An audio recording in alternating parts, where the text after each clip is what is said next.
Hi, and welcome to Hunter's UK first live stream. So, first of all, let's make sure is the audio working, guys? Can you hear me?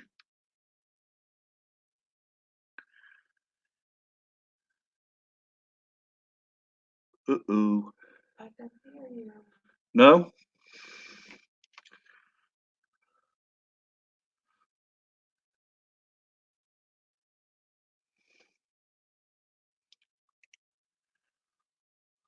Well, I've got one person saying yeah. Anybody else?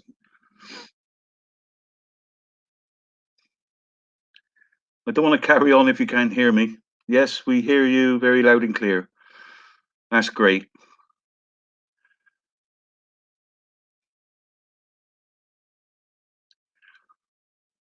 Okay, thanks, Harvey.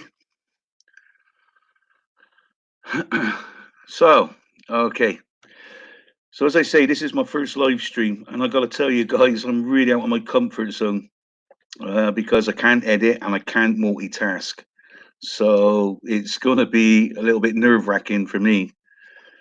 So if anytime you can't hear me or the sound is too low, just bung me in. Okay, now somewhere in this live stream, I may turn around and say that I'm going to have a fag. Now, to me American friends, that doesn't mean to say I've got a nice little guy sat next to me. It means I'm having a cigarette. Okay, so I thought I'd get that out the way. So, as I said, this is a focused conversation on a particular subject, and that was about the old video that I placed up a couple of days, which is called Las Vegas Who Was in the Room Before Stephen Paddock Had Swiped. Now, before we get on to that, I'd just like to go over a few negatives. Now, you have seen in the chat already that there are some mods in this live stream, and they're there to moderate. As I said, this is about a subject, and I want us to stay on topic. Now, my instructions to the mods: if people are arguing over something that is not on this particular subject or they are disrespecting each other, please just give them a warning. If this still continues after the warning, then you've got my authority to send them to the sin bin for 300 seconds. Now, when they come out, if it still continues, then my final instructions to you, the mods, is you've got my authority to just block them. Okay? Now, anyone that comes onto this live stream who starts to disrupt the chat by trying to promote a certain theory, mods, I give you the authority to just block them straight away. Anyone disrespecting me outright, saying really nasty things against me, yeah, please block them. Now, this live stream is not the start or to continue a conspiracy. This is just to discuss just a small part of a jigsaw puzzle that gives me grief. Now, apologies if you think that this live stream is a bit too rigid or I'm being too strict. But let me say this: if you think that it is, then I'm just going to give you a couple of seconds, give me a thumbs down, and then you can leave because you'll be just wasting your time.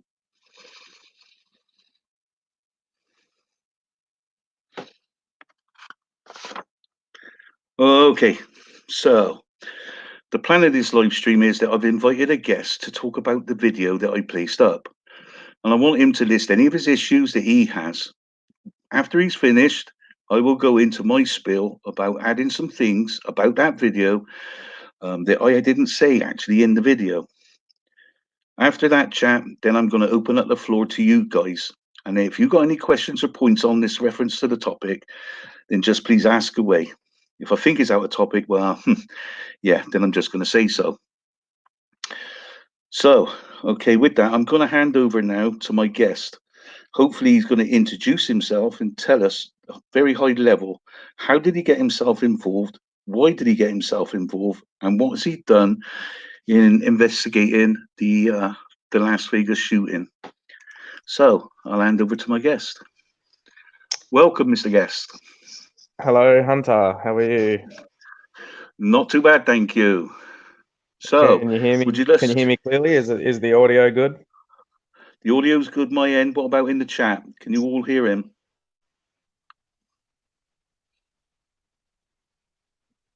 Yeah, there maybe will be a bit of a delay there, Marty. There's But a little bit of a delay. Yeah, that's okay.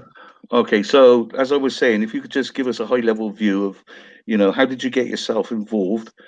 Why did you get involved? And what have you done so far in the Las Vegas shooting community, if you like? O- Okay. Well, I'm obviously from Australia, and it happened around the afternoon. I think 2 or 3 o'clock in Australia. And I came home from work, and I saw on my Facebook that one of my friends marked himself safe in Las Vegas. And I thought, safe from what? And I jumped online on my phone and saw that there was an active shooter um, at a concert. And I turned on Fox News, and I couldn't stop watching. And it seemed to be a bit different to all the other events. Just there was something about it that like I was watching it live, and I was just thought, wow, this is, is there multiple shooters? And then a few hours later, when Lombardo said, it's all done and dusted and it's finished and it's a single shooter, my ears pricked up, and I was like, that's like 5, 6 hours in to just accept that he's made his decision already. And I thought that was really weird. Um, so I watched it for days and days afterwards, and I was just hooked. And then there was just so much stuff that just didn't add up, and a lot of it still doesn't add up. So it seems to be an addictive subject for me. And then you've had other shootings since that they don't really mean, like, not, I wouldn't say don't mean much. That's cruel, but I don't get interested in investigating them. It's just, this is the one for me. I need an answer. I need to know why things don't make sense. If I guess other people are feeling the same thing. Well, I can tell you, Marty, I feel 100% exactly the same as you. So thanks for your introduction. That's great. So, okay, so I hope you've had time to go and look at this video that I placed up. And I was just wondering, is there any points, issues, or questions that you have in reference to that video?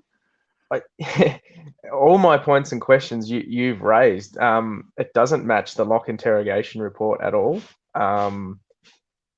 My only question was, you say that he ate sushi and he didn't have his laptop bag. I thought that maybe he had it next to him, but I think there's a 34-minute video of that sushi, and he definitely doesn't have it.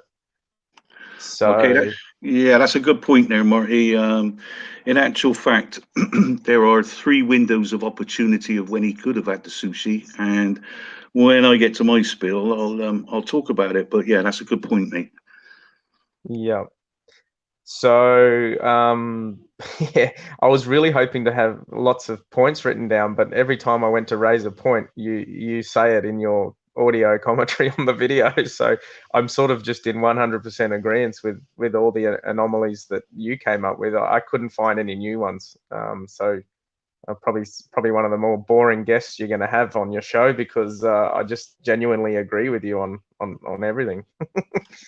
Well, that wasn't really the reason that I thought you were a safe bet to start off my first live stream. To be honest, I listened to you in one of the live streams. I believe it was Edward It was Stairs Ed, in it was Truth Ed, Seeker. yeah, Yeah, yeah, yeah.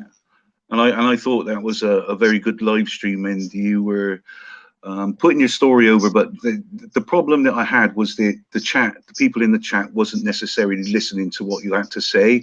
And yeah. this is one of the problems that I could see in live streams, the fact of, and it's so easy done.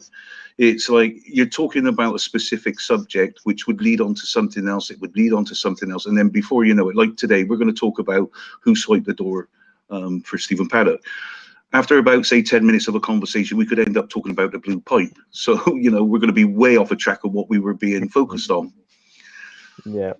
Your new structure is good. I think you put up a pre-video, everyone views it, and then that's what we discuss on the live. I like that. It's very easy to go off on a tangent, and we all get excited. Like, as you said, 1 minute we'll be talking about the blue hose, and then it'll be the rounds into the tank. So it's I like your new format. It keeps us on track, and hopefully, I mean, there's enough intelligence and there's enough knowledge from a vast variety of people in this in this sort of community, maybe we can unearth new things. I'm sure we can. Well, I'm certainly going to talk about a few things that I didn't talk in that video, which hopefully is going to stir people's minds. And like I said, I'm not here to start a conspiracy. I'm not here to continue a conspiracy.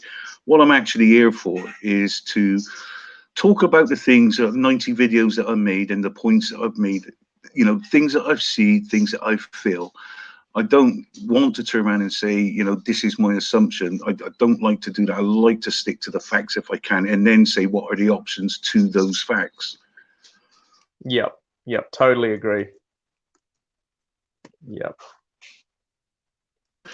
Yeah, so for the people out there, you're going to be shooting off a little bit sooner than what I thought. Yeah, you want to say what? I've got to catch a flight in the next couple of hours, so I wish I could stay longer, but I think I might be good for maybe another 15 minutes, 20 minutes maximum. So, yeah, but I feel honored to be your first guest on your first show. I've actually followed all your videos. I've always liked them. I didn't know who you were.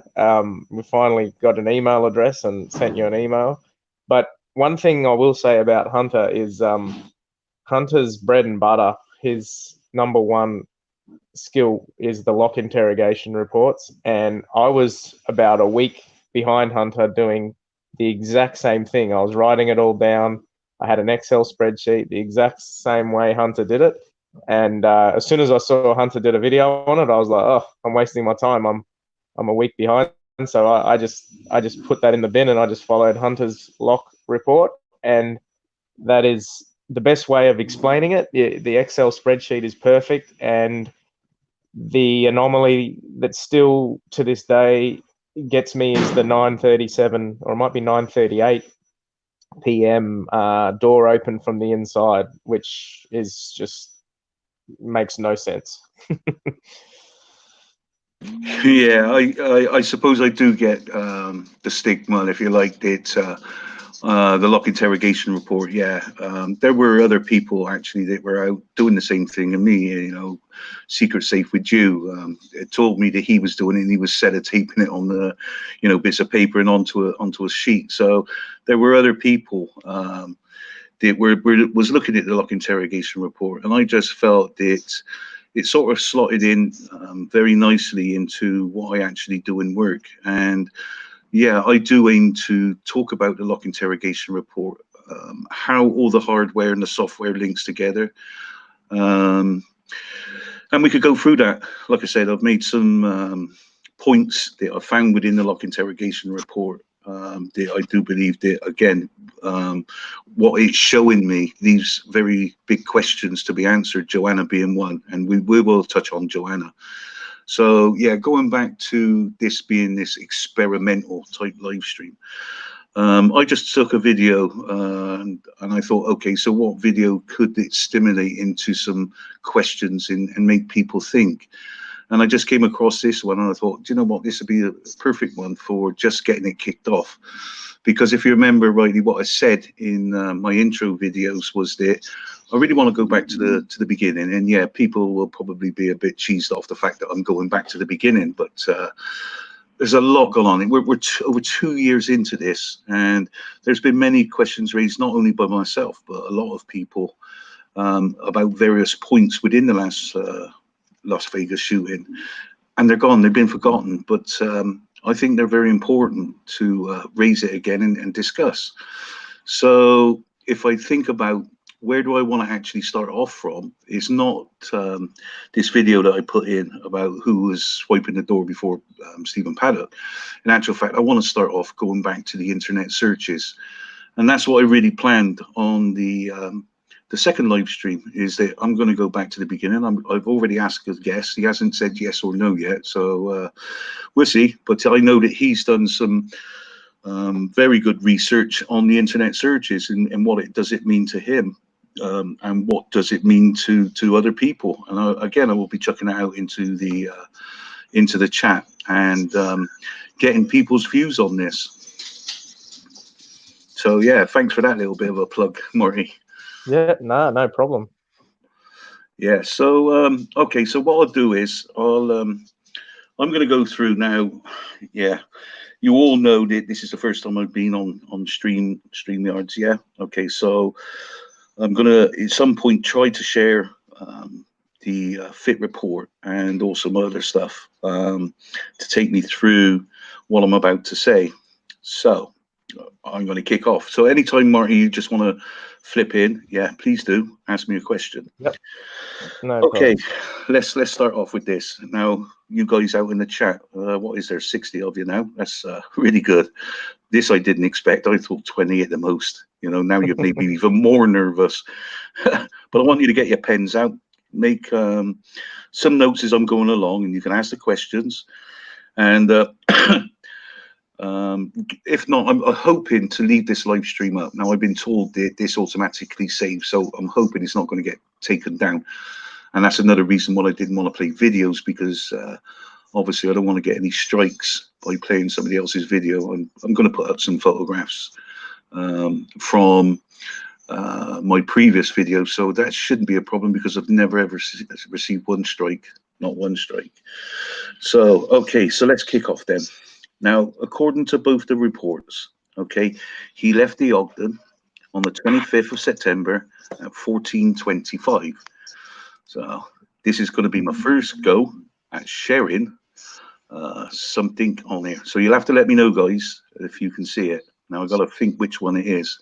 I think it's this one. No, that's the other one I want to show. So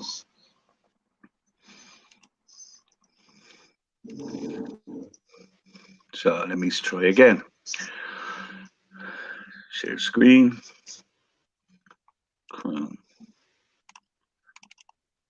Okay, so this is the first report. It was in January, and Eric Peters, who's in the chat now, actually brought up a good point.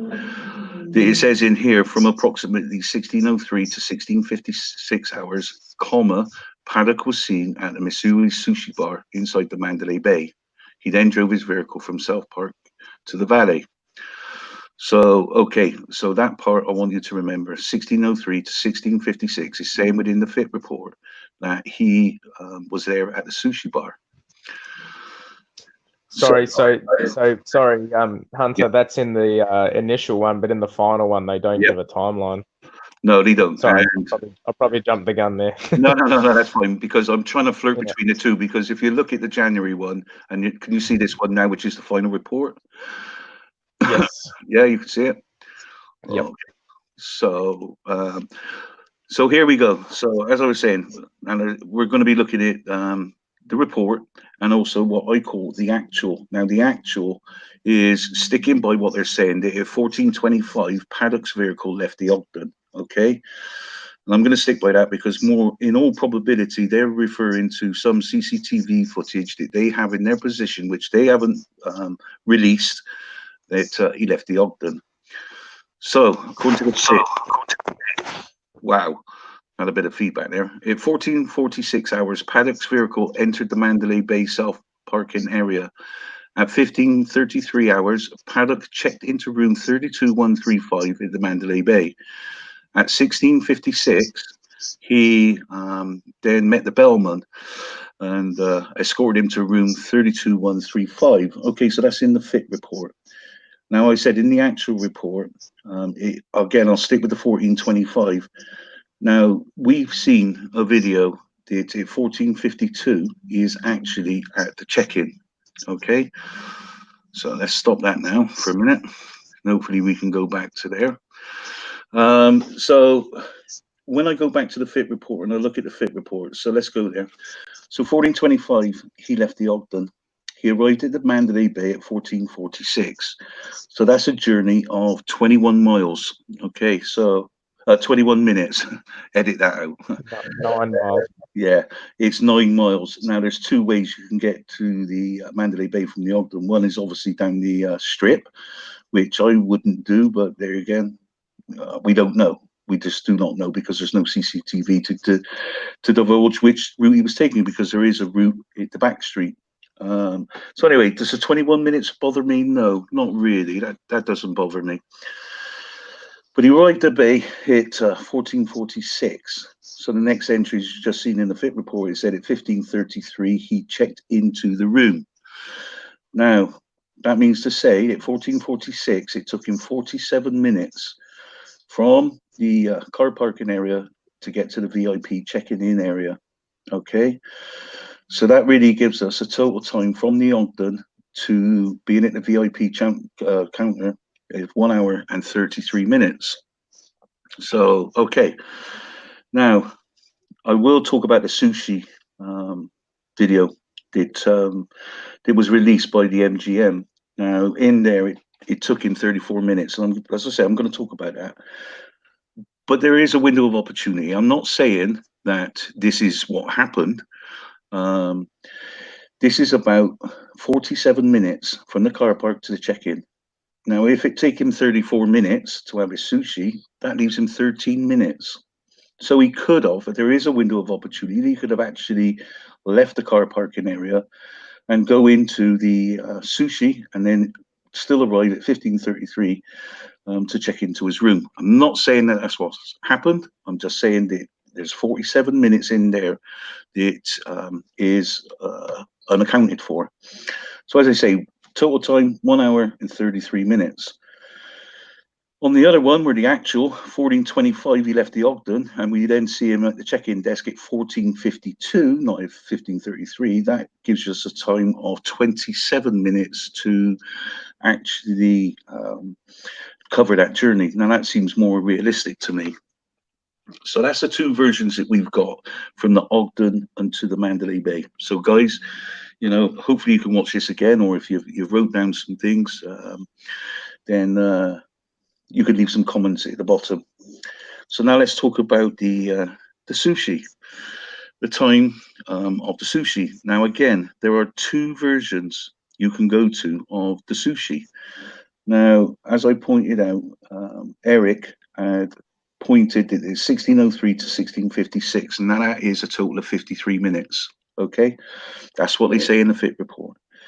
But if we go back to, and let's see if I can get this. If we go back to share screen and then try and call up my my video. Hopefully you can all see that, guys. Now I can't see the talk, so I don't know what's going on. So here he's at the checkout and he's there at 14:53. Okay, so now we go to, if you carry on down through, here we go. Now we see him at the sushi bar. There he is. He sat down. Now, Las Vegas Shooting Archive and Mr. Burgundy and myself were working on this up here, which is the TV screen. And if I remember right, there's a basketball player called LeBron.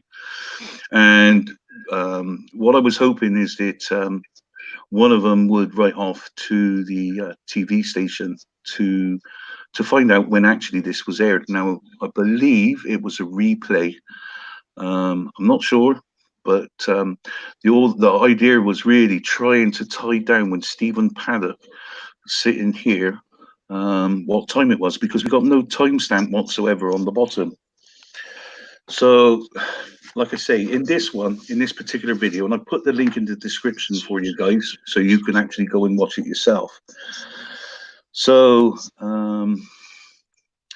what you can do is if you start off at 4 minutes and let's say, no, it's not 4 minutes. It's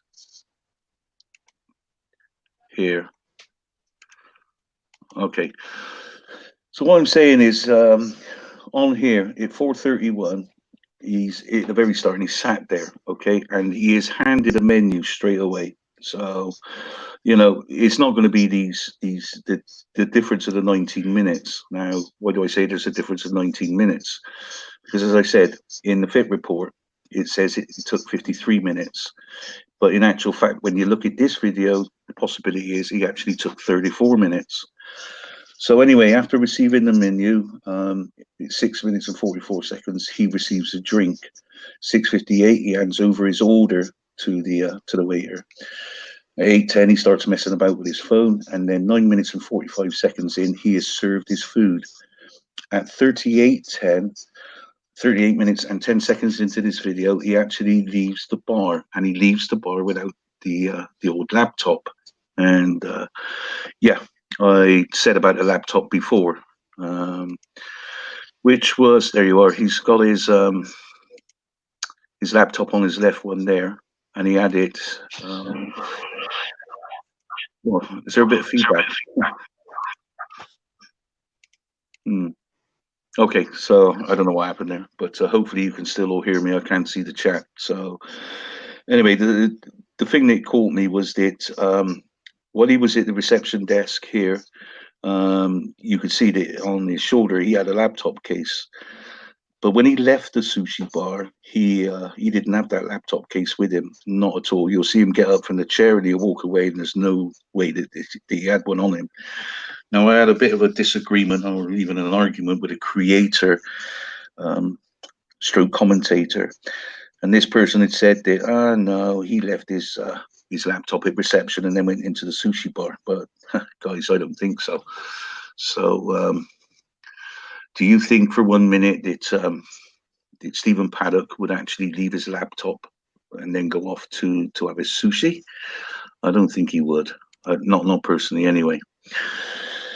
So, okay, so now if he didn't go to the sushi bar, now we've got a missing period of 45 minutes, and that's 45 minutes from the VIP desk until he got to the lift. So in those 45 minutes, where was he?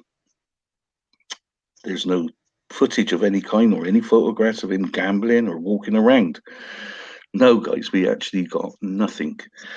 So we've got this time period of 45 minutes. Now, like I said, what could have happened is that if we take a scenario that he left the VIP desk and he left there at 1500 hours, he walked to the sushi bar, and I've been in the Mandalay Bay, and the sushi bar is not that far from the VIP desk.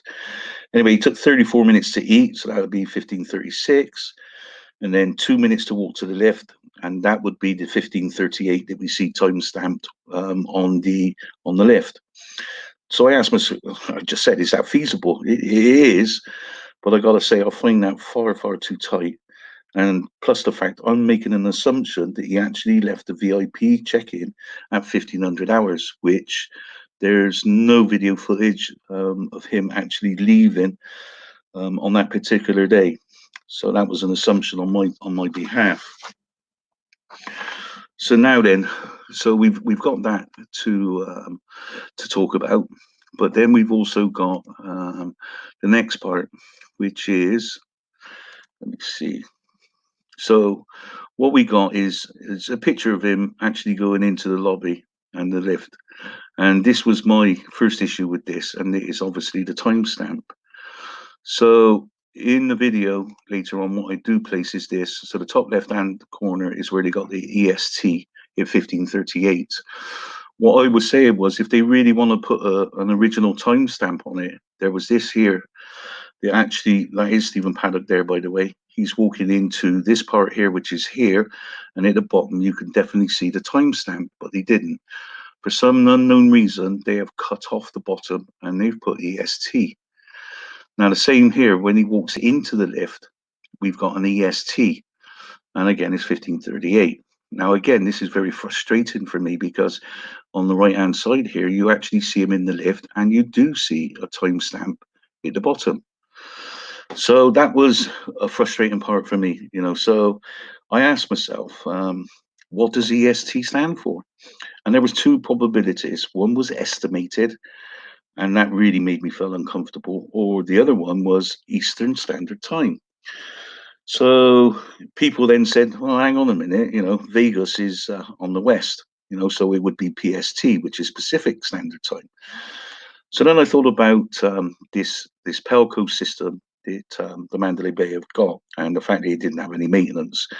Now, they could have set it up, and the default could have been Eastern Standard Time.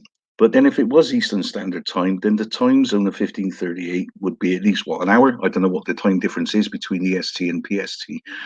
But then it would show EST and it would show 1638, for example. Now we're going to talk about the Pelcom system in another stream. Again, I've got the lucky thing of actually working with CCTV analog interrogation report, and we will get to that. So I suppose my question to you guys is, what do you believe EST is? Is it estimated? I mean, that made me feel really uncomfortable.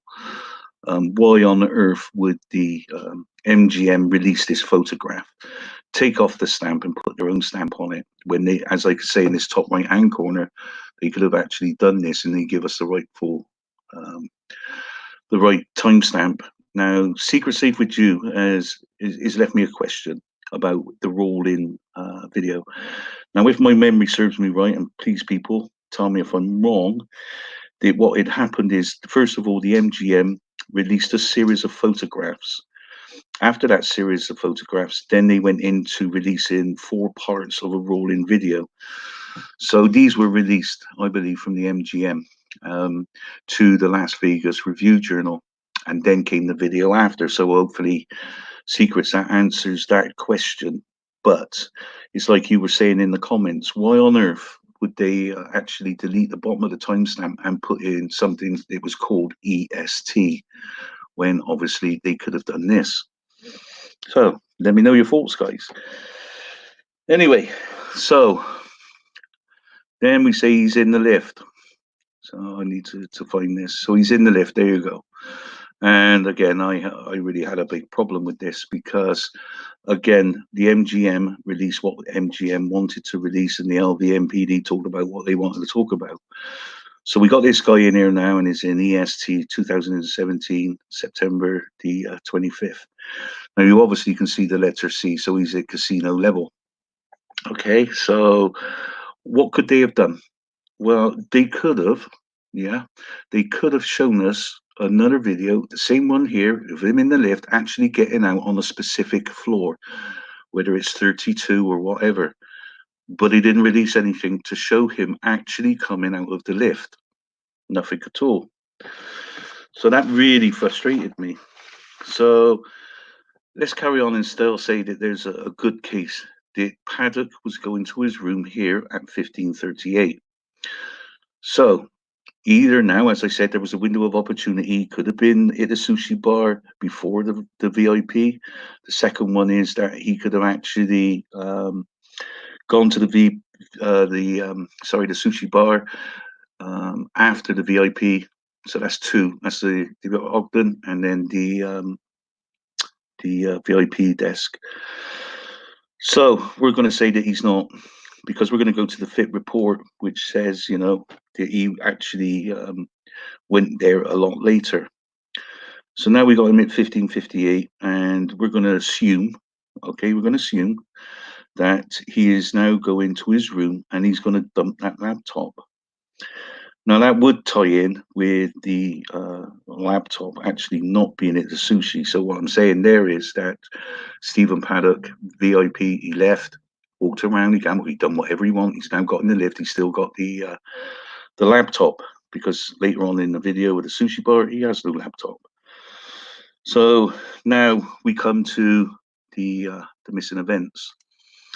And as I say, this again really give me a very, very big issue. So we got this here where there are 1 or more events that have been lost. So if you can see here, there are 4 entries. And those 4 entries are more than likely swiped, the door is open, the door is closed, the deadbolt is thrown. Because here then you've got the deadbolt is open from the inside and the deadbolt is released. So he's pulled the handle down, okay, guys? And the door is closed at 3:56. Now, this is the issue that I've got with this one. So if, for example, we're saying that he went to his room and he's there at 15:38, he is now swiping that door at 15:55, 15:56 roundabout. So it's like, well, that don't make sense to me, because if he's left the lift at 15:38 and he swiped the door at 15:56, that means he's got a missing time of 18 minutes. Guys, that means to say that he's taken 18 minutes from the center core to the door of 135 if we go with this assumption. And there's no way on this earth that I believe that it took him 18 minutes. And I can't see him sitting down in the center core messing about with his laptop or doing whatever. But he's definitely missing for the 18 minutes if you go for that assumption. Okay, so now we get to the bit where we're continuing with Stephen Paddock. So he's now left 135. If it is this guy, you know, these entries are to do with Stephen Paddock at 15:56. That then gives him 7 minutes to hit the sushi bar, okay? Because in the fit report it said 16:03 was when he got to the sushi bar. Yeah, now I'm looking at my notes now and they're all over the place and I'm on a fag. But yeah. So as I said, Eric had pointed out that in the fit report it says 16:03 to 16:56. So now it's took him 7 minutes, and that is feasible, guys. That is really feasible that he could then hit the sushi bar. Now we got 34 minutes, as in accordance to the video that we're watching, and he's now not got his laptop. That all fits in nice and perfect and well. So it takes him 34 minutes to eat and leave the sushi bar. Now, if that is correct, because we see him, leaving the sushi bar, that would be 16:37. Not at 16:56 of what the fit report have said. So again, that really leads questions to me that I couldn't tie up, and hopefully you guys have taken down some details. You're going to check my my facts and my figures, and you're going to get back to me. So now you see Paddock. I'm not sure whether it is in here. No, it's not in this one. But actually, on the MGM release video, you see Paddock actually pull up at the Valley at 16:53. And yet the fit report says, in actual fact, he finished the sushi at 16:56. So again, the Pelco system is going to come into question. And I'm going to talk about the Pelco system because it seems like it's an analog system. And if you go and watch Twin Talk Radio, he's actually starting to, or they are starting to talk about the Pelco system and the guy that was actually sat there. And he was trying to align, shall we say, the engineering transmission with the CCTV footage. And like I said, I'm starting to go down another path that I didn't want to go down, but yeah. So the Pelco system. So, as I say, we see Stephen Paddock, and now we're going to have to go into the. Are you all still there? You're, yeah, okay. Share screen. What do I want to share? I want to share the final report. Which one is it, guys? I think it's this one. Is it this one? Yeah.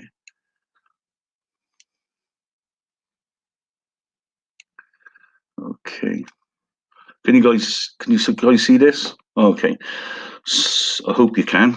Let me just check if I can see in the chat. I'm taking it this is being shared, so I want to go carry on. So on the 25th, within the fit report, you see these photographs here of Stephen Paddock with the bellman. And I've got a problem with that, guys, because I don't. It could be the one on the 25th, but I struggle because the first one in the fit report, as I say, that here there is no timestamp, and this is a photograph that was released by the MGM and given to the Las Vegas Journal. Hence, that's how that's in there, but there is no timestamp. You actually go into the MGM released, I think is video part 2. You actually do see him walking again, and this here is like it's the same photograph, but I know it's not because this isn't visible from the MGM footage. So as I say, they're showing the bellman at 22:48 in the MGM release footage. That's how I know it's not obviously the difference. But again, why is they have taken away the timestamp Why would they do that? Why wouldn't they put the timestamp in there? Convenient? I don't know. But I just can't understand, the fact that they don't show the timestamp, and yet in the other one, on the MGM release footage with the Belmont, they actually do show it.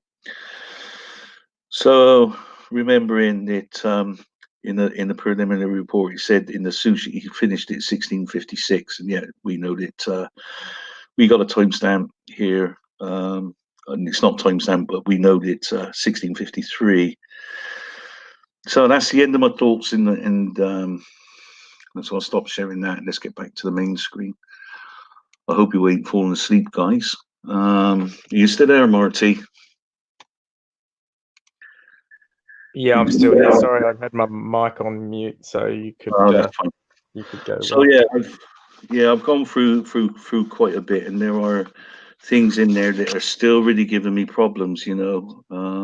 Like I said, if you go with the theory of what the fit report said, one of the biggest things for me is if he's in that lift, why did it take him 18 minutes to get from the center core to the room of 135?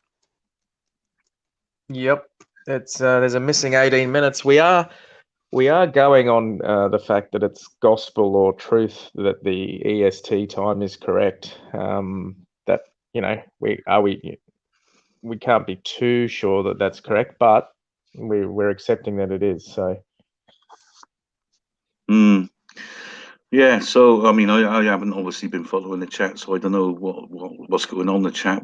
We've got 64 in there, which is amazing, absolutely amazing. So thank you to everybody that's come in here, and I just hope that what I've just been through on this particular video has been interesting, and the fact that you haven't fallen asleep. It's been very interesting. I love the fact that you just come from a purely fact and research direction. You go wherever the evidence leads you, and yeah, there's not much conjecture, which is good. Okay, so Eric, you've just put up a comment there which I've highlighted. You said that at 3:56 he was already leaving the room, so it's not 18 minutes. No. Eric, what I mean was in the photograph, yeah, you got him in there at what was it? I'm gonna look through my notes. He's in the lift at 15:38. Okay, so if he's in the lift at 15:38, okay, and we go to what was swiped on the door of those miss swipes, and we believe that was Stephen Paddock. So from the time that he left that lift to the time he got to 135, not after 135. I hope that makes it a bit clearer. That's what I was trying to say. It's not, like I said, it's not 18 minutes after, he's come out of the room. I mean, again, it would be fantastic if the MGM would have actually showed us the video of Stephen Paddock getting into the lift at 16:56, after if we believe that's him. But he didn't release that, Okay, so he could have gone down the stairs. Now, if he's gone down the stairs, that raises another can of worms. So, yeah, that's one of the problems to me. Yeah. Unfortunately, I'm going to have to leave to get ready for this flight, but Okay. it was a privilege to be your first guest, and hopefully all the other shows are as good as this one. Yeah, well, again, I would more than likely, I'd love to have you on again, Marty. And like I said, I'm happy to do that anytime that you want me. Yeah, I rambled on a little bit, but that's really, it was good. It was good. Yeah. So it really is. It's you guys in the chat now. I'd like to say congratulations to Marty. No, I've been married for 31 years, so no, congratulations, mate. Congratulations. No, thank you. Okay. And thank you, Marty.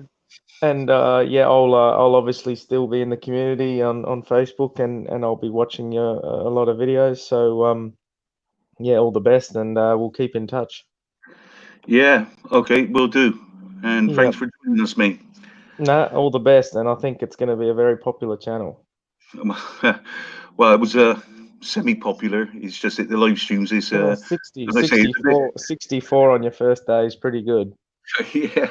Oh, well, like I said, I'm shocked. I did think to myself, if I get 10, 15, I'll be more than happy. But then when I seen it was that many people, I was like, oh my God, I'm shaking in my boots.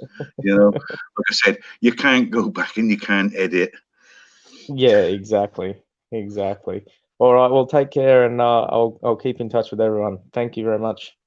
Yeah, thanks for coming on, Marty. So yeah, No we'll worries. catch up when you come back when you're a married man. Thank you. All Okay, right, bye. thanks, Marty. Bye. So thanks, Marty, for coming on. That's me having a fag, and like I said, it's a cigarette, guys. It's a cigarette. All right, don't get excited. Okay, so okay, there's another point by Eric, and I know that we've talked about this before, Eric. And again, you bring up a very good point, and I'll just talk about that point. When I seen that in the report, it really raised my eyebrows. Now, the aerospace site that I use, we use a system called Axiom. Okay, and Axiom is plugged into the network. That's our door access control system.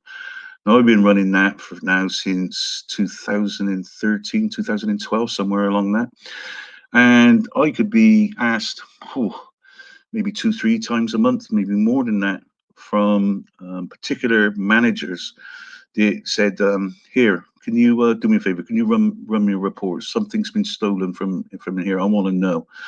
So I run those reports, and I can safely say, without any fear of contradiction, guys, that's all the time I've running it. I have never, ever, ever come across this line where it says data lost.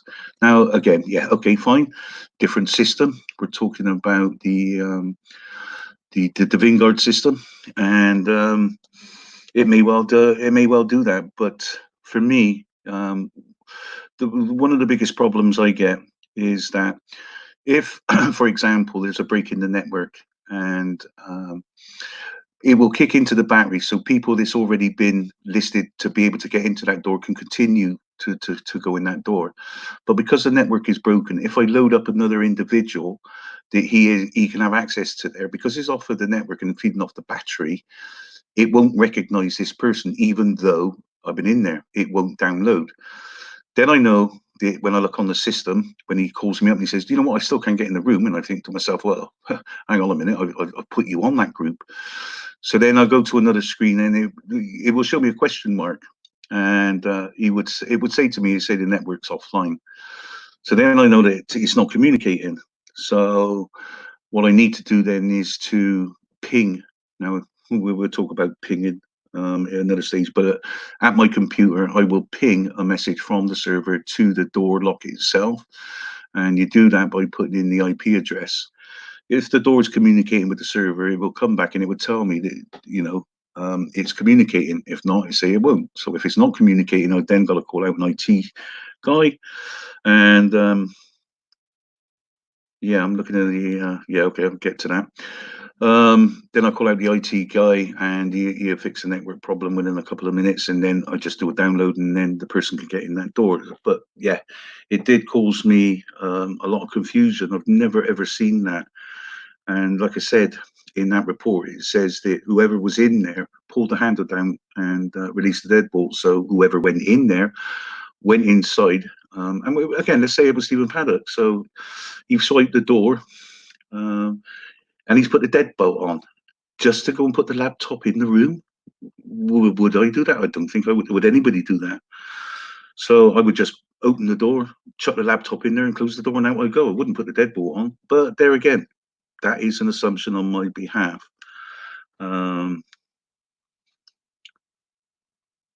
Okay, so what's this guy saying?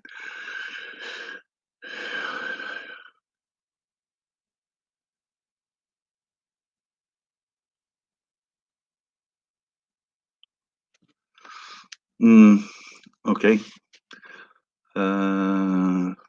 Yeah, that is. Thank you, Aaron. You blocked me. I don't think it is a soft case. It is a soft case in some respects. Um, but there are too many inconsistencies and there are too many questions to be answered. Um, Okay, so I'll take a time out here to tell you this. In the 2 years that I've been, shall we say, looking at the case, I I can tell you now, I have worked so hard into putting somebody into the room of 135, and I can't do it, guys. I really can't do it. The reason I can't do it is that Beeson was there at what 10:18 in the corridor. The bracketed door was up. Hendrix was on the bottom at what 10:17, and we got the last door that was locked of 135 at 9:46, and there is no entry in the door report after 9:46. So I really do struggle to say that he had accomplice in there, which also then leads me to say, okay, so what about the theory that he was shot beforehand? Again, I've got the same problem. There is no entry into the lock interrogation report of somebody leaving that room after the shooting had stopped. So now you've got to question yourself: this has the lock interrogation report, has that been manipulated?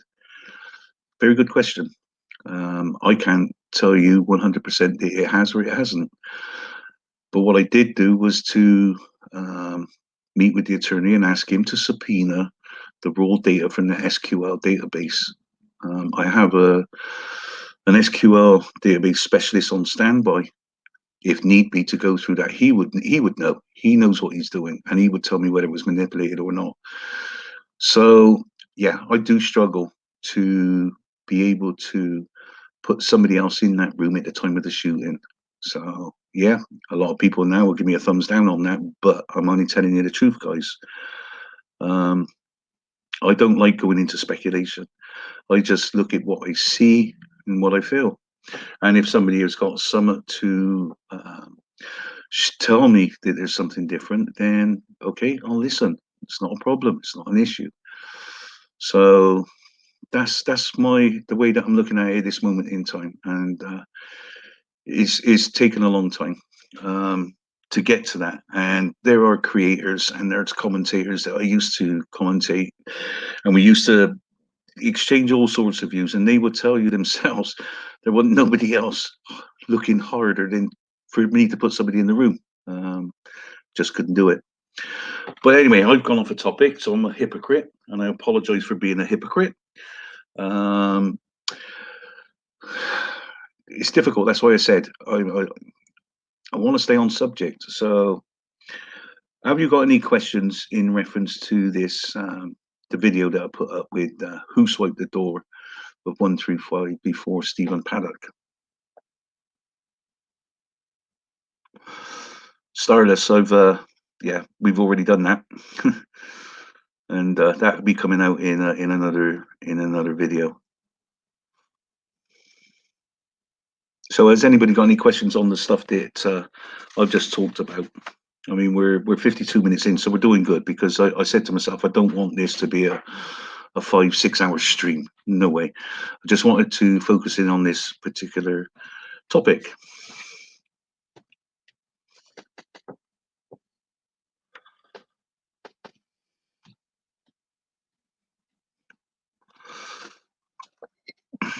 No questions. That surprised me.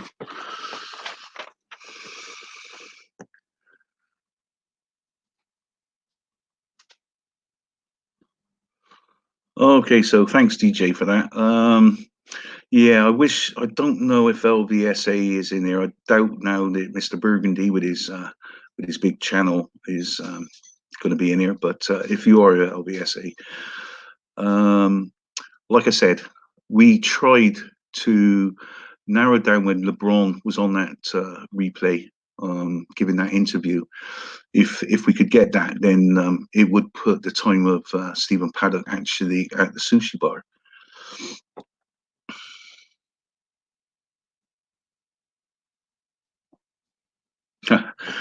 Okay, Donnie, that's another good question. A little bit off a topic, and I will be talking about hookers. Not that I'm experienced at hookers, but I've got my theories on that. Do you believe that Stephen Paddock was watched by the MGM? Well, 1973. What a blooming damn good question. The do I believe? I'm going to be perfectly honest with you. There are things within the lock interrogation report that makes me strongly believe that the MGM was doing something in watching Stephen Paddock, or at least monitoring Stephen Paddock. And that's all to do with the pinging and also the card readouts. And those card readouts were actually done from a PC. There is a card that security can have with them, which they put into the lock system itself, and it downloads the last 600 entries. But there was so much other stuff that was going on. Like, again, he used a smart card twice, which he was denied for 135 and 134. You know, that brings in, you know, what the hell was all that about? So yeah, I don't mind you guys in the chat if you want to speculate. That's fine. It's just that what I'm saying is very difficult for me to speculate. What I like to do is to think of what I'm reading and what I'm seeing is what are the options that are left open to me, and then I'll go down researching and looking at each of those options and seeing what fits and then what doesn't fit. Gen G, very good question about the smart card. Again, I'm deviating off of this topic, but what I can tell you is the cards that are issued, and this is a long time ago now since I looked at this, but the cards that are issued to guests are what we deem as 1K. The people that work for the Mandalay Bay is a smart card and it's 4K. And you know, I was thinking to myself, how could Stephen Paddock, for example, put a MasterCard or an American Express card in the door, and you know, it's recognised that there's a chip on it. That's why it says it's a smart card. Was maintenance changing the lock battery? Well, for them to change the lock battery, then there must be something in the lock interrogation report to say that there is a problem. But I can't find anything that was a problem to make them say that, you know, it's not communicating, because Stephen Paddock got his cards, he swiped the door at 1702 and he got in.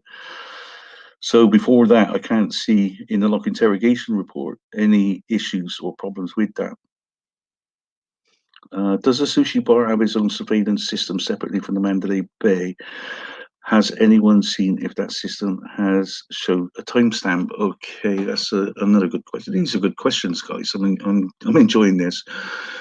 I believe that the sushi bar video belongs to the MGM, and they're all linked in to the Pelco system. I don't think that the sushi bar has got its own CCTV. Yeah, thanks, Jen. I'll again, when we get down the line of when I talk about the lock interrogation report, then we'll cover the smart cards. Like I said, it was 2 different doors on 2 different days.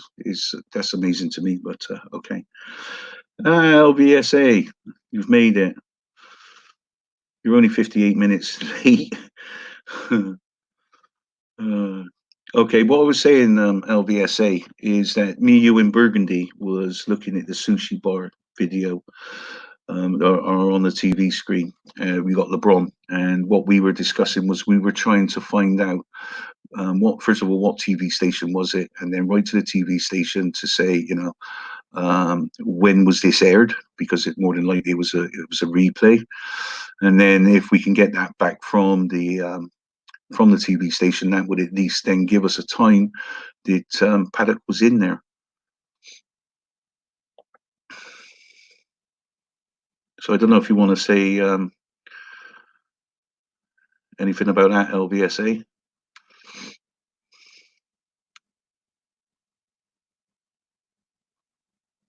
Oh damn! Pointed stick. Cheryl has a good point there. Sorry, Cheryl. Could you actually put that again? I didn't see it. Yeah, LVSA was a big rabbit hole, and we didn't really get an answer, so we're still stuck with when in actual fact was Mr. Stephen Paddock at that sushi bar on the 25th. And you've you've missed quite a lot, because in the FIT report, as Eric Peters it pointed out, you know, there's a time in the preliminary report, I think it was. And what they said, it was 1603 to 1656, which is 53 minutes. Okay, so but when we look at that MGM release footage, in actual fact, it's 34 minutes, and I believe that that is the 34 minutes because we see him sat there, and then you actually, as soon as he sat there, he gets a menu straight away. You know, he isn't sitting there for 19 minutes because I said there was a differential within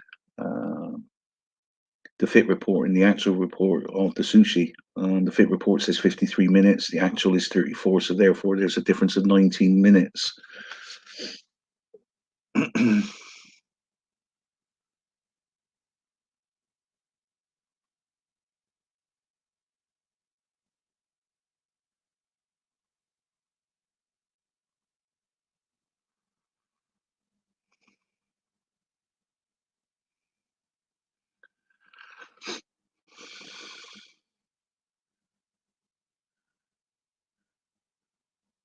Okay, it's just oh, basically, Hunter, she is talking about the maid stating she cleaned the room on the 25th. Yeah, I actually, one of the videos I did say that the cleaning lady said that she cleaned the room on the 25th. In actual fact, if you look at the lock interrogation room, you know, before Paddock got in there was a cleaner in there. So again, I think the guy that was interrogating her confused her, to be honest. Yeah, DJ, that gives me a problem, mate. You know, from the lift to the door of 135 in those misclockings or miss swipes is 18 minutes. Where'd he go? Suction cups. Unfortunately, America Truth, that's a little bit out of scope for this video, and yeah, we will talk about that. Like I said, we're going to go in a bit of a structured way. You know, this was an experiment for me to talk about this one particular video just to see how it goes. And I don't know about you guys, but I'm sort of seeing a good response here. The chat that I'm seeing, there's nobody being disrespectful. You're all trying to stay on topic. You're asking me questions. That's good. So for me, this seems a bit of a success. So my next stream, as I said, we're going to go back to the beginning and we're going to look at those internet searches. That's what I want to do, and I've invited somebody on. There's no pressure on this person. It's up to this person whether he wants to come on. I would never force. But in my talks to him previously, he's brought up some excellent points about those internet searches, and it's all about, you know, this thing of did he pre-plan it? And some of the searches makes you think that he didn't, but I will say that the one thing that makes it premeditated is the hose.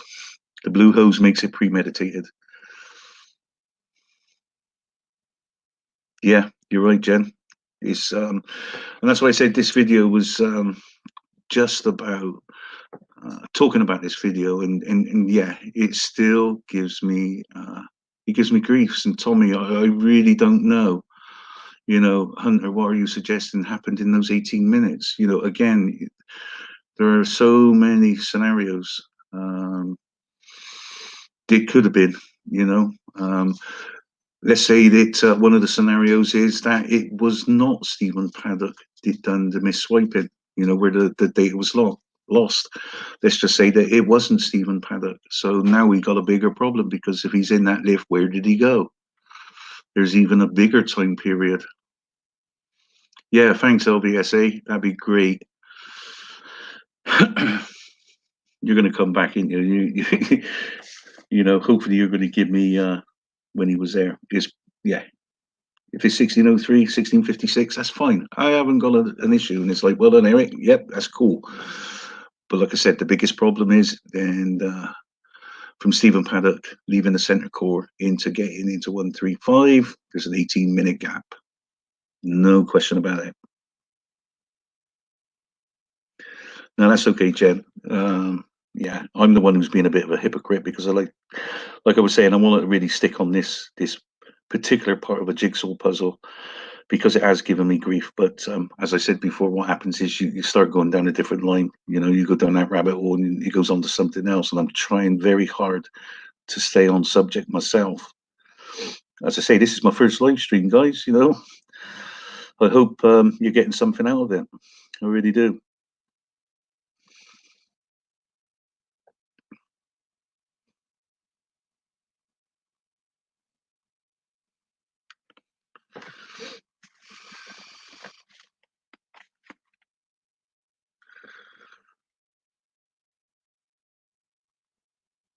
Okay, I'm gonna write this down. Pointed stick. This is about the cleaner and what was said in the statement of her cleaning the room. Now I wrote that down, and I think what I need to do is yeah, when we get to that point, I'm going to pick up on that. I've got a piece of paper and I'm writing it down. It maybe is off a topic, but I need to. I don't want to lose it, guys. You know, you're bringing up some good stuff. Thanks, Pastor. It's good. Yeah, it's a bit difficult. I'm a bit out of my comfort zone, isn't I? I can go back and edit.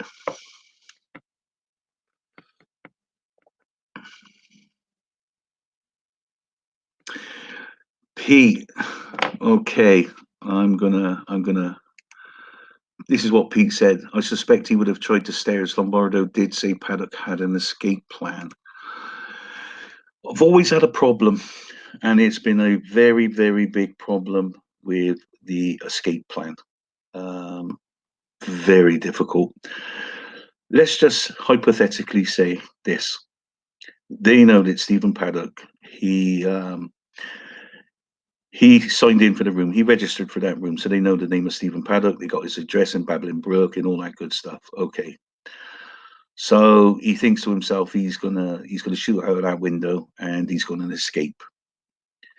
Well, the thing that I've always had a problem with is this. Bin Laden didn't escape, did he? If Stephen Paddock thought for 1 minute that he would never ever be found, then I think then he's not as intelligent as what I thought he was, because he is intelligent. And the thing about he had a plan to escape. Yeah, okay, he escapes to some way. They're going to get him. They're going to get him, guys. There's no doubt in my mind. They would get him. His name would be plastered all over. They get him.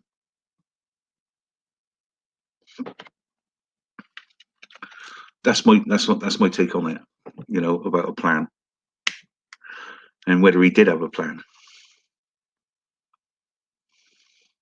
Oh, I'm not saying, Pete, that you know that he could have had a, you know, if he did have a plan, he could have had a plan. Then he would have planned that out, and there, yes, there would have been. But the moment he put that bracket on the door, the game was over. The game was over, guys. Now I got a problem with my lighter because I'm not going to have a fag.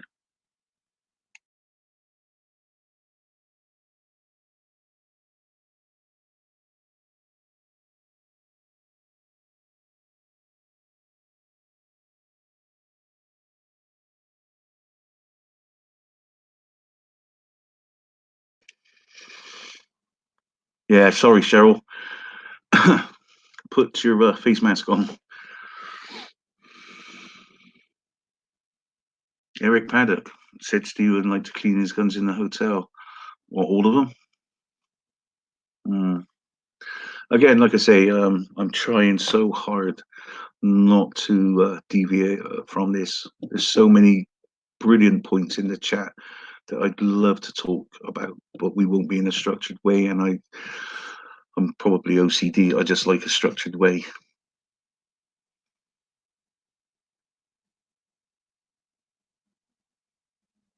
More than likely, Megan. America True comes first. Who was at the Ogden? Well, we're going to get to the Ogden, and after the internet searches, because there was a lot going into the Ogden, and there's a lot that's been held back for whatever reason. We don't know why. There were statements of people saying, I think it was a security guard saying that he's seen Paddock with a blonde-haired woman and also an Asian. And yeah, I'm going to get Truth Seeker in because she done some good work in reference to the Ogden, and I've got a couple of questions for her. I want her to take us all through that, and we'll stay focusing on that. Yeah, LVSA, the Ogden is a huge mystery in more ways than one, and we're going to have a very good conversation about the Ogden after the internet searches. Oh, Pastor, I'm sorry, Pastor, but I got to. I've got to say thank you very much for that. It's yeah, it is difficult. Like I said, I can go back and edit. I've probably said some things that have been a bit stupid. I don't know.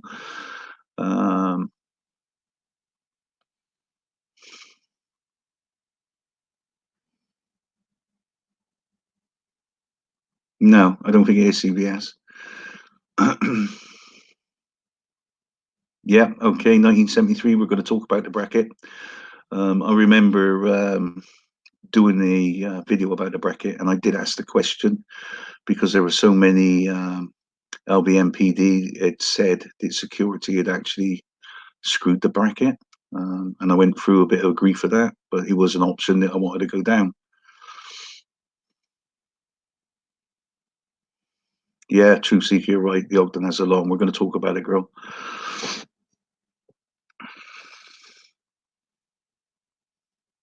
No, that's the first time I'm going to disagree with you there, Jen. There's a lot more better voices on there than me. Yes, he did. He did go gambling between Ogden and Magdalene Bay. And hopefully my guest is going to cover that when we talk about the internet searches. Yeah, LVSA, you've done a fantastic job, mate. Without you, painstakingly going down every single week to get those memory sticks and then uploading them, and then you had to take some crap from a certain creator who believed that you were actually manipulating it, which I know. I've met you. Yeah, guys, I've met LVSA. Shook his hand. He's a great guy. I treat him like my adopted son. And he's done a lot for us. And I just wish more people would, you know, him and Wego. Again, I've met Weg. They've done a lot of good work. Just think if those, and I think that's another thing. You know, I remember, and maybe I'll do a bit of a talk about why did I get involved. I asked Marty, but there's some people out here who won't know why this guy 6,000 miles away in the United Kingdom actually got involved in something that happened in America. And yeah, maybe I'll talk about that and the reasons why.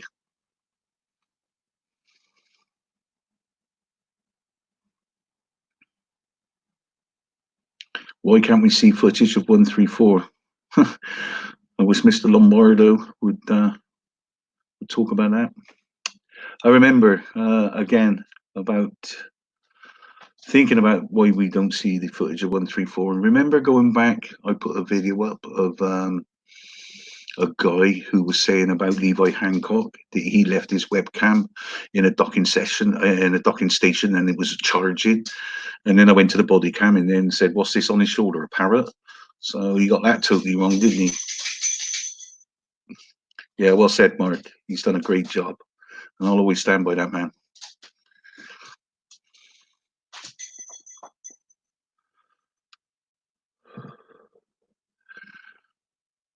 I don't know, Eric. Did Levi Hancock go in there and he had one on his shoulder? So he just got to accept the fact that it wasn't switched on. And that's something else I wanted to, I'm going to touch on about 134. The guns were on the floor, guys, not on the bed, according to one statement. Yeah, we have none.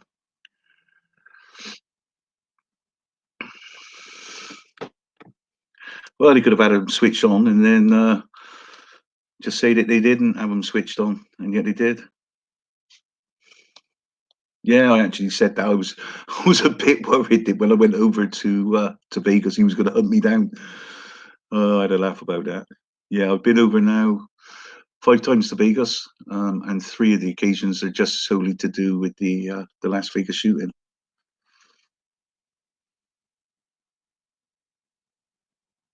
Yeah, cover his own butt.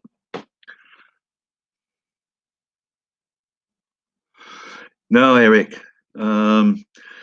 That is what this guy had said. I can't remember his name now, Zero Peter or something. He goes around, hustling the LVMPD, and he came across this guy who's the rep for the LVMPD, and he was having a right go at him. He said you didn't even know that he had it in a docking station, and yet when you go on the body cam and you look at Levi, and lo and behold, he has got a Axon body webcam on his shoulder. It's definitely not a parrot.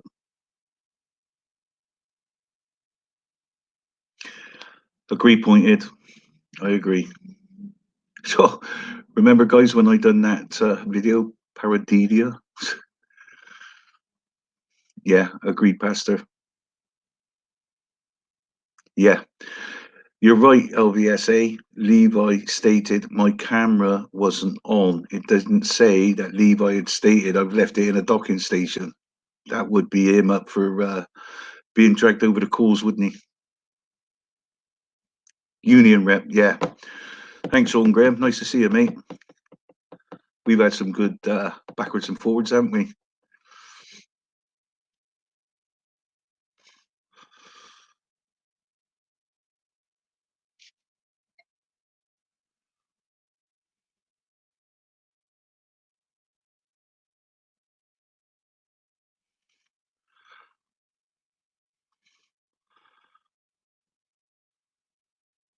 Yeah, that's the one, Jen. You got him. Yeah, and maybe I'll put that video back up.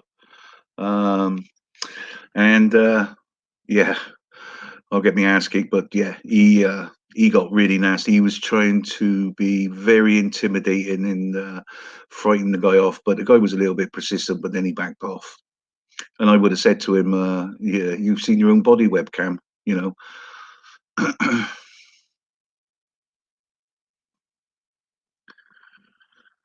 Yeah, Cheryl, that's a good point. Paddock putting in a complaint. He was in Mesquite at the time, so yeah, we're going to cover that, girl or man. Might be a man called Cheryl. I don't know. We're going to talk about Eric Pastor.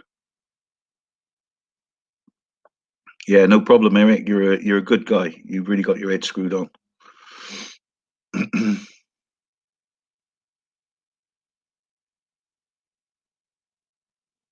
Yeah, I agree with that, LVSA. That was broken within the Las Vegas community. Nobody else. I don't know whether my friend, what's his face, Doug Popper. I can't remember if he said anything, but it was funny. Some of the videos that I was making a couple of the days after he come out and say something about it.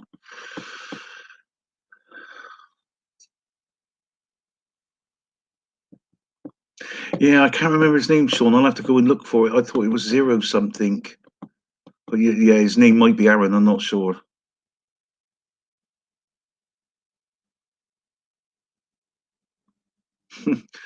Yeah, good point, Megan. So, guys, I hope you're enjoying this. Like I said, I was going to open up the floor to you, which I'm trying to do, but I'm trying not to stray too much off the path, or else there won't be anything else I'll be doing in the live streams.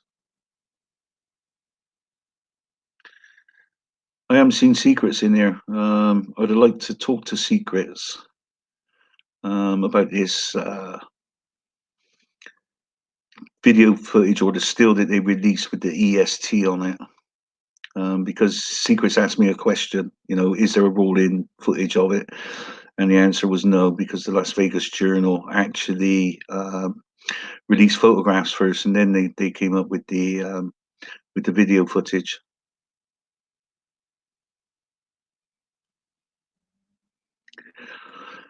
I'm not saying it because it's my live stream, but you guys are getting on great. I haven't seen anybody get kicked out, which is great.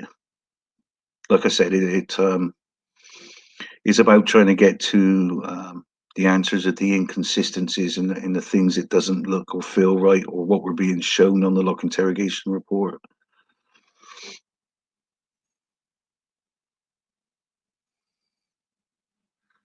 Yeah, 100% agree, Pastor. Brilliant.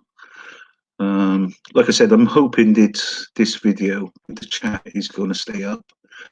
So the points that I've made about the differentials in the time of it took him to get to the Ogden, to the checkout, the VIP, VIP check-in desk, and what we're actually shown in the time difference, 1 hour and 33 minutes versus 27 minutes, and then the sushi with the difference of 19 minutes, which is 53 minutes in the fit report, and actually on the CCTV is actually 34 minutes. What does that mean? What could that mean? The difference of 19 minutes.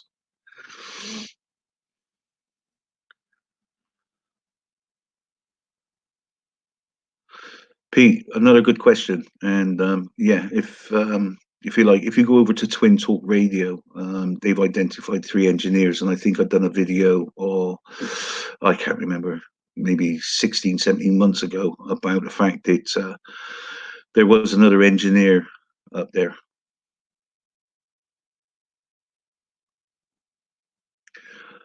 Good question, Pointed. I actually wrote off to the Las Vegas Review Journal. I did ask that question, but I never got an answer back.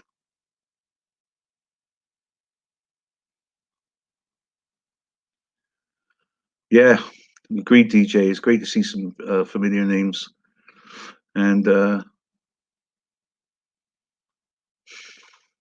yeah, Voices for Vegas. Can you remember that? I have to say, Voices for Vegas, that was a huge success at the very beginning. But then, for various reasons, it lost its momentum. And then I had to go back and delete every single comment that was ever made, because I was worried that some people might use that.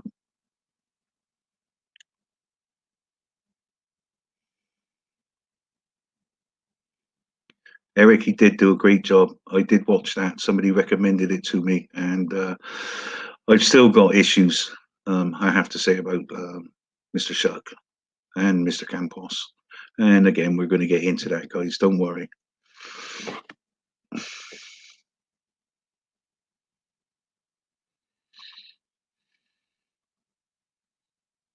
Yeah, but I got all of mine from the Las Vegas Review Journal.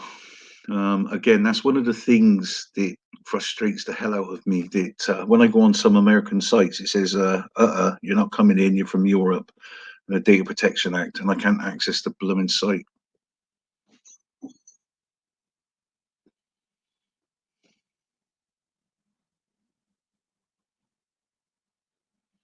Good question, Megan. I don't know. I don't know the answer to that. There is so much information that is missing. I think a lot of you know that I had an over 2-hour session with an attorney, and I listed out 12 things that I wished for it to be subpoenaed. Maybe we'll talk about that at a later date. But if I talk about Stephen Shuck, one of the things that I wanted to be subpoenaed was they said he was in 62217 fixing a leak. Well, show me the interrogation report that proves to me that he was there. And then when he was actually shot at in the hallway, it said he scanned 32117. Show me the lock interrogation report, and then that actually shows us when Stephen Paddock shot through the door, and it shows us that Shuck was there. But no, we haven't got that, have we?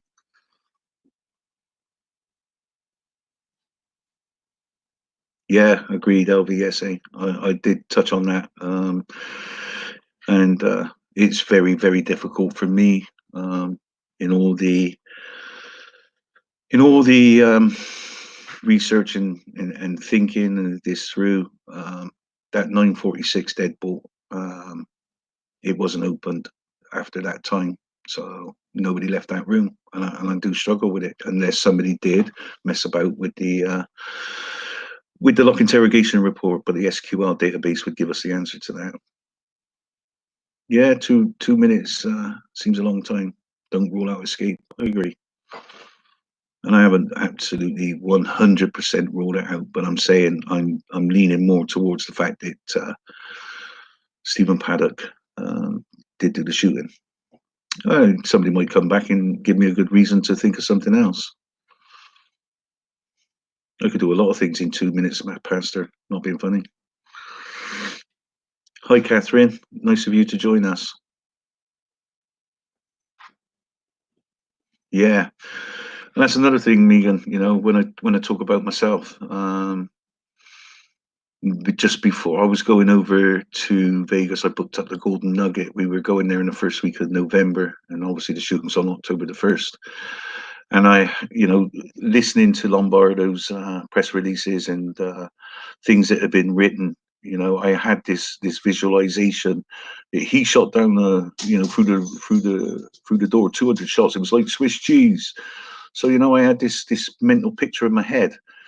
But then when the photographs comes out, there's 32 bullet holes in the door. It's like Swiss cheese. I'd ask for my money back. Yeah, DBA, there's a lot with the lock interrogation report. Let me just say this. There is a creator out there that says about the lock interrogation report that there's no header and no footer. I've got to say this. I've produced lock interrogation reports, not only just for managers, but I've actually done it for the police because we caught one of the guys that were stealing. And it was never questioned. There wasn't a header and footer. And it's very easy to do. It's in the default settings. You just go out there and you type in MGM Mandalay Bay, and it will be there. But the fact that they didn't, don't forget, it was overhauled sometime before. So the lazy so-and-sos didn't actually change the default settings. And we're going to talk about this. Yeah, agreed, Cheryl. Again, we're going to talk about ballistics. We're going to talk about the positions of the guns in 135 and 134. It really gives me some bother, especially the gun that he used to shoot through the door. 1973, good question. I've worked with LVSA, and I've worked with another guy who's a very good friend, and we haven't communicated so much lately. But yeah, there is something funny. 1973 with the log report, Auntie Mary. Yeah, shall we say Auntie Mary? Because she texted DJ Silvers and said that they were kicking in the door. And it's like, you look on the body webcam, it's like, hang on a minute, where's that? Yeah, we've talked to, we haven't talked, we tracked Auntie Mary down, but we never ever did get a response, to be perfectly honest.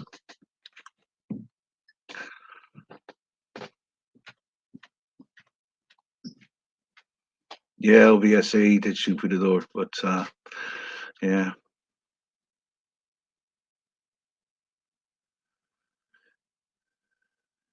Yeah, again, America's truth comes first. We're going to talk about the last few shots. The two shots that were from 134 at the tank.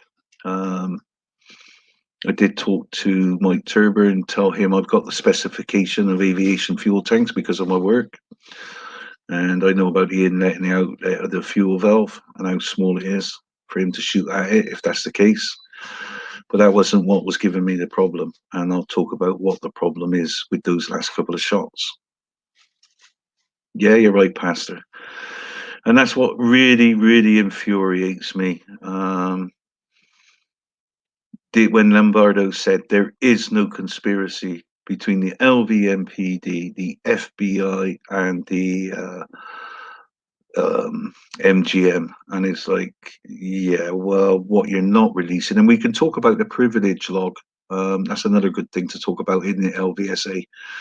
The privilege log, when they went into court, of what they were having this fight in court as to what would be released and what wouldn't be released.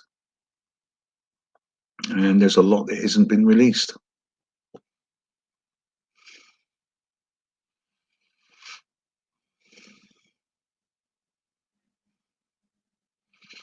Okay, Cheryl, I understand where you're coming from. I'm not too sure about that, but maybe we can have a good conversation about that. That is outside of the Mandalay Bay, mind. All I know is that there were shots at the tank. I didn't go out to the venue to have a look at what videos were out there and what people were saying about it.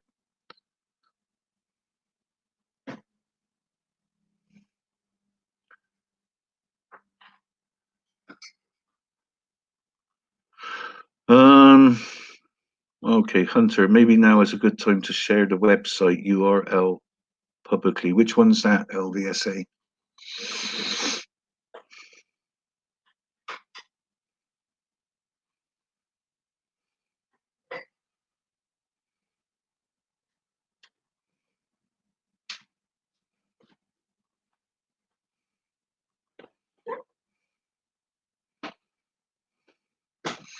Yeah, that's the problem. America's truth come first, and please don't take offense at what I'm about to say. But you know, I I could say I think, but what I don't like to think. I just like to say what the options are and what make me lead to that option, and then go down the rabbit hole of those options and see which I believe is the best, and then ask the questions.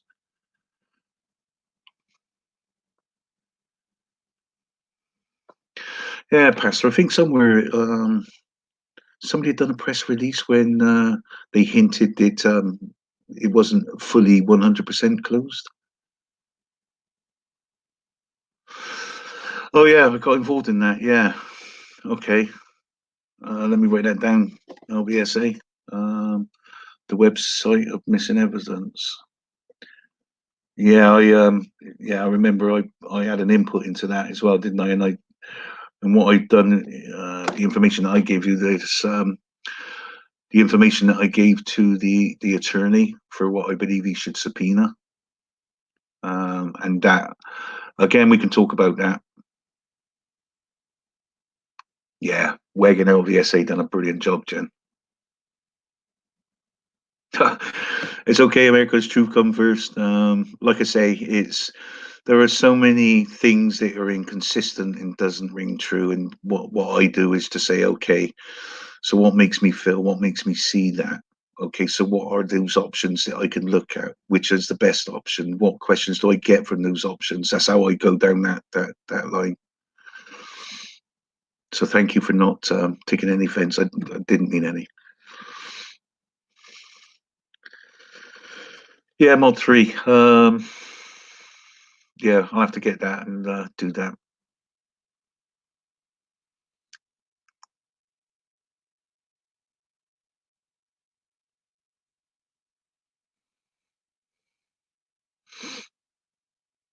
Okay, we've been going for 1.5 hours now.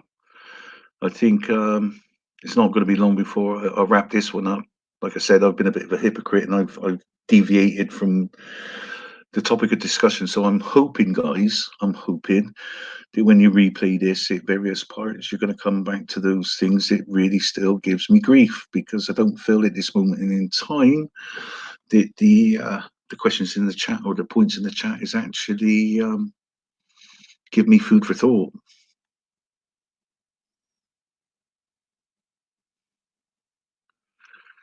Yeah, Megan, like I said, I've got to put a bit of pressure on a friend of mine to actually do the second stream, which will be about the internet searches. DBA, you're welcome. Not only me, but from people in the chat. They've done well.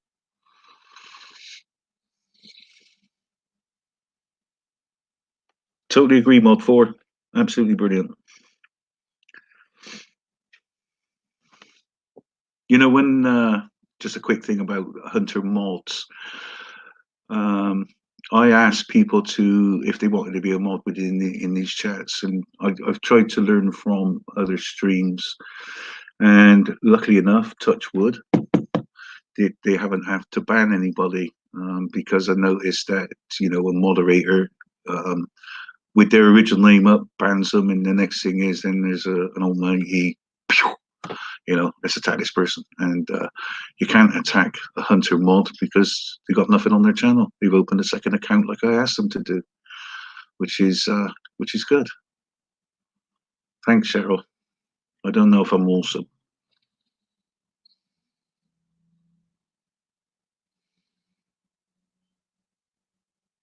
Okay, LVSA, I'll put that up because, like I said, people don't know what you've done behind the scenes. You've not only just gone down and got the sticks, the memory sticks of the footage, and then worked so hard in putting them up onto your thing, but we've done a lot of work behind the scenes, a hell of a lot. And yeah, you need a big pat on the back.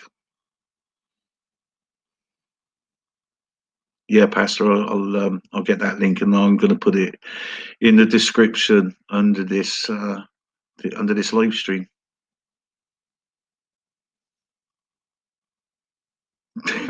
Megan, Eminem, Point Stick. He done a very good talk on the Eminem video. Again, go over and you have a look. Thanks, Sean. That didn't come from me, mate. I come from a very good friend. I'd like to take credit for that, but nah, somebody else give me the idea, and it is. Um, and the facts, mods attacking mods and all that. I've seen that happen.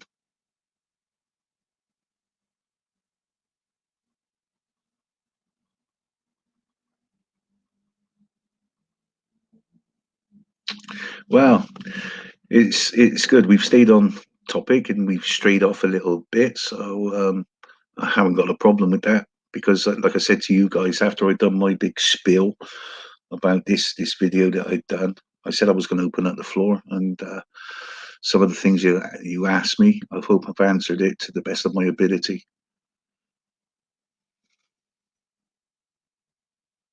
Thanks, Mod One.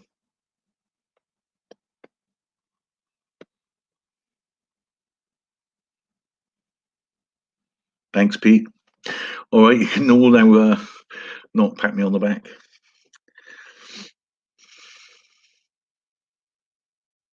Yeah, absolutely, Pastor. And I'd like to thank my friend who gave me that idea. I can't take credit for it. I just enforced it. Thanks, Eric. That means a lot to me, mate. You're a good guy. Okay, so unless anybody got any some more questions for me before I close this down, it's a good time. 1 hour 37 minutes. We haven't flogged it to death. You hear me? Lighter.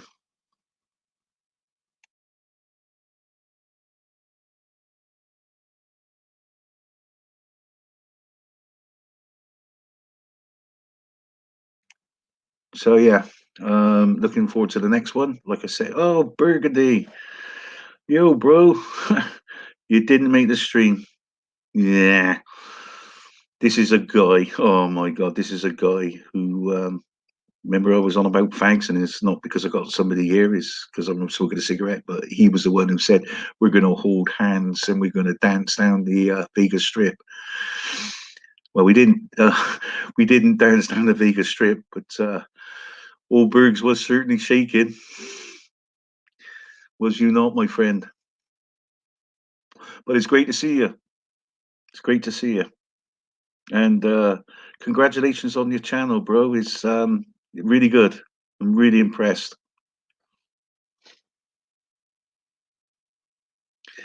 Yeah, we did run around the Mandalay Bay on Two Bear, didn't we, Mr. Bergs?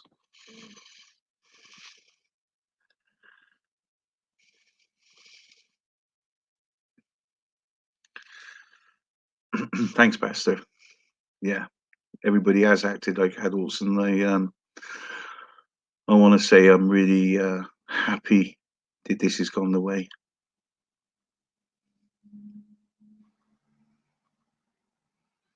Thanks, Truth Seeker. I wasn't too sure it was going to end up any good, to be perfectly honest.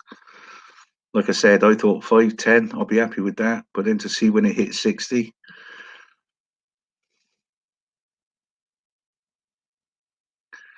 Yeah, you were shaking. What was it I called you? Britney Spears.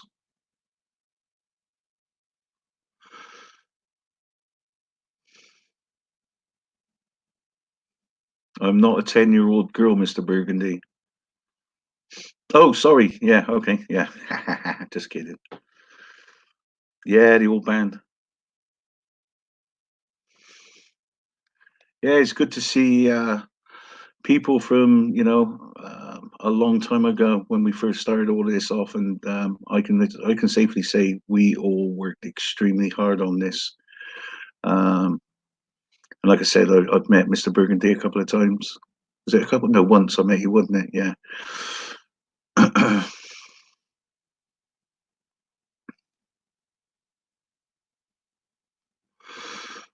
Well, I'm going to go up to 145, and then I'll close it down because I'm rambling on now, and we're losing the thread. Thanks, Edward.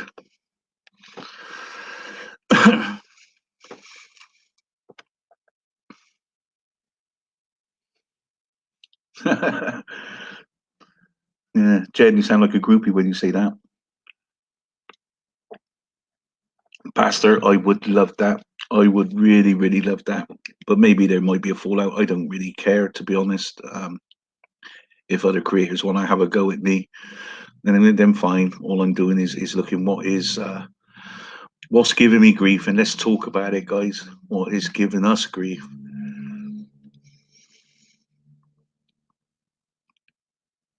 Thanks, Bergs. Appreciate that, mate.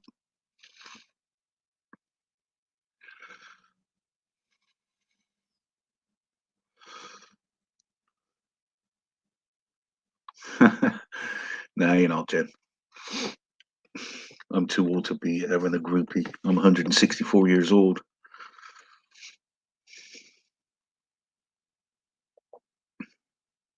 So, come on, guys.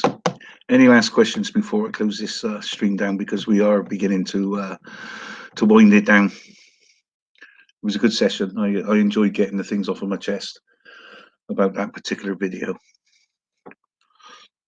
And again, what it could do, I mean, I don't know. I'm going to look at all the comments. I hope I'm going to get some comments on below this video of what you've picked up on what I've said, and I might do then a reciprocal video on how this live stream went and what the things that were said. But if not, then I'm afraid there's still a blank space on my high risk to the narrative.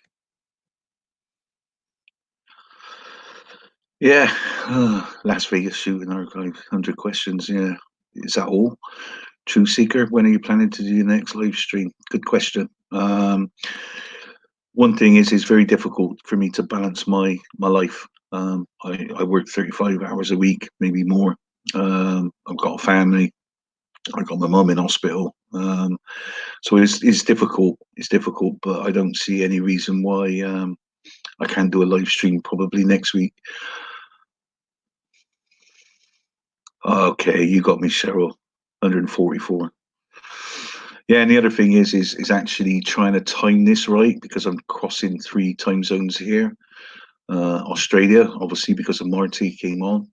The second one is the United Kingdom, and then we got America, And then in the background, we got Inserve, and I don't want to step on his toes. He's a good guy. Don't want an Aussie being upset with me.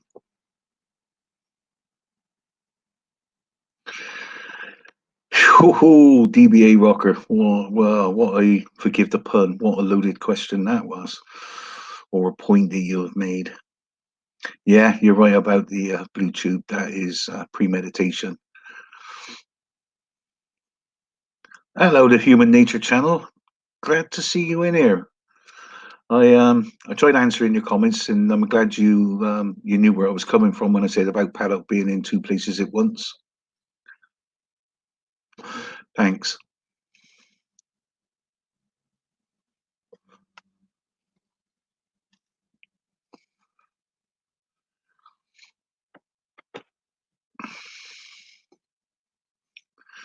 Wait till we get into the serious stuff, human nature, the real serious questions that I've got.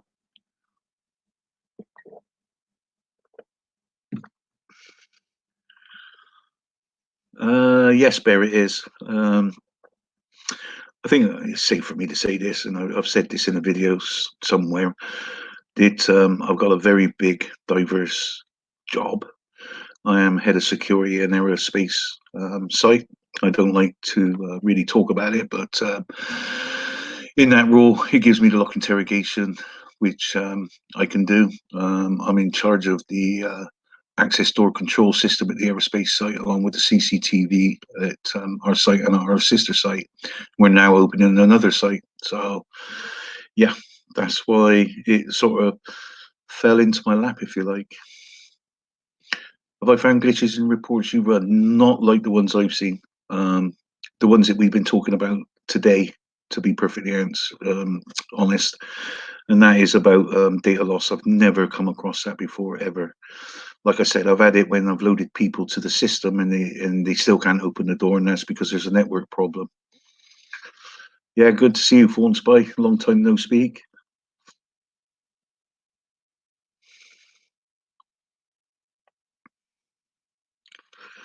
What was the source of any glitches? Program human error. Are we talking about my system? Because in my system, it wasn't a glitch as such. It's where there's a connection lost between the actual door lock and the network into the server, and that's how it communicates. And if that communication between the server and the lock is broken, then the battery kicks in, and it will continue to let people in, or else you couldn't let people in. Good to know, Cheryl. And yeah, hopefully this gets around, and maybe I can talk with people that's involved with security. Like I say, I've got some information that I'll share with you that we actually talked to somebody, or I got somebody to talk to Vanguard, because the lock interrogation report, when I said it, and I still do believe it, guys, 2133, the door was open from the inside and Paddock was in the hallway. Now, I'm not saying that that person stayed, person could have left. You know, you got to remember, when you swipe a door, and let's say Stephen Paddock swipes a door 135, what it don't tell you is, first and foremost, that actually was Stephen Paddock. Just because it's the card, it says Stephen Paddock, but it doesn't mean to say it is him. And the other thing is, it doesn't tell you about the 5 people that could tell gate through the system. So a person swiped the door, 4 people can go in behind them. So yeah, we can talk about that. And I actually done a video on how you can manipulate the door lock interrogation report. And yeah, I had to take it down because it was a little bit close to home. Well, we're dropping now, guys, to 38. I think it's probably time for me to wrap up.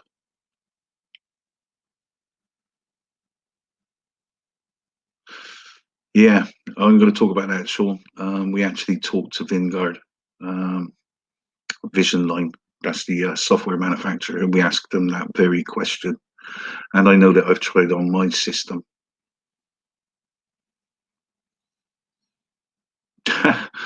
Cheryl, that's speculation. I don't know. You talked about Mary Lou Danny, and I'd like to take this opportunity and saying that it was a real bad thing about Nini. Nini done some very good work on Mary Lou Danny. Not that I agreed with it all, but we never fell out. We had a respect for each other. So my heart goes out to their family, and I just wanted to say that.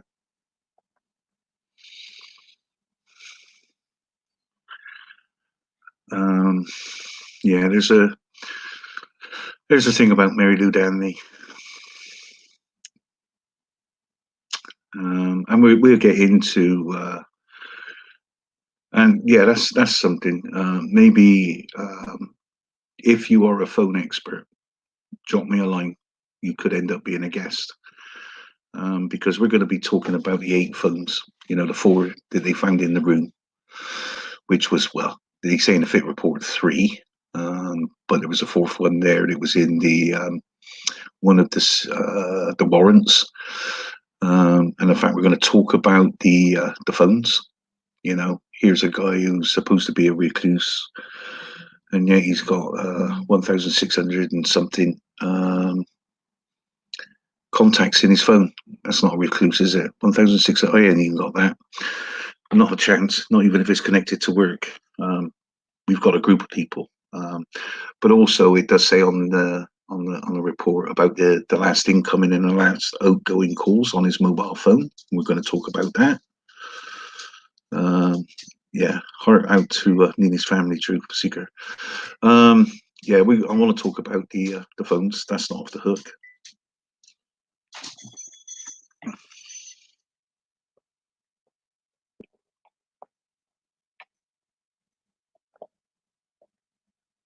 And then, of course, my friend Pointed Stick did a video on the Daily Mail about this woman who said she was texting Stephen Paddock.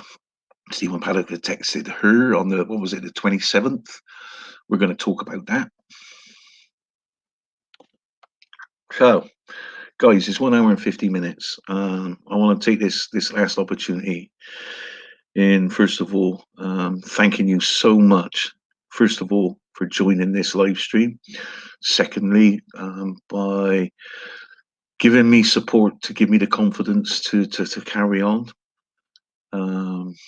And then thirdly, a pat on the back for everybody in the chat. I think it's been a fantastic chat. Really good, really good. Right, so this is the last one I'm going to take. Love the Daily Mail. Yeah, okay, Pointed Stick. We'll talk about that. Cheryl, this is going to be the last question then. Hunter, do you think the eyeglass kit was the screws to take out the hard drive? I am going to do a live stream where I'm going to cover the eyeglass kit. And the reason I'm going to cover that is because of Joanna and because of the vehicle in the valley. And I'm going to talk about the eyeglass kit. And I'm also going to talk about the bottle of water in the passenger side in the glove compartment. Because I'm saying to you now, guys, although I've said that at this moment in time, I can't put nobody else in that room, what I do strongly believe is that what Sheriff Lombardo said and Rouse, that Stephen Paddock was a lone wolf, and the fact that he didn't communicate in the week leading up to the shooting, I think that is absolutely bullcrap. I'm telling you that, and we're going to cover, or I'm going to cover why it's crap. I reckon it's not right. And like I say, when you're looking something in isolation, you come with a simplistic answer. But then when you've got a series of dots, it leads you up to a big picture. It really does make you think. And I've got quite a few dots that leads me to believe that somebody knew something was going on with Stephen Paddock. So anyway, I'm going to close this live stream now. It's nearly 2 hours, 8 minutes shy. Yeah, truth, we'll talk about that. So, like I've said, I've given you all my appreciation for joining me and supporting me and going on this live stream. So what I'm going to do is I'm just going to shut up in about 30 seconds time, and I'm going to leave the live stream chat open for just a little while longer for you to have a little bit of a chin wag. So with that, I'd like to thank every single one of you. It's been a pleasure. Thank you.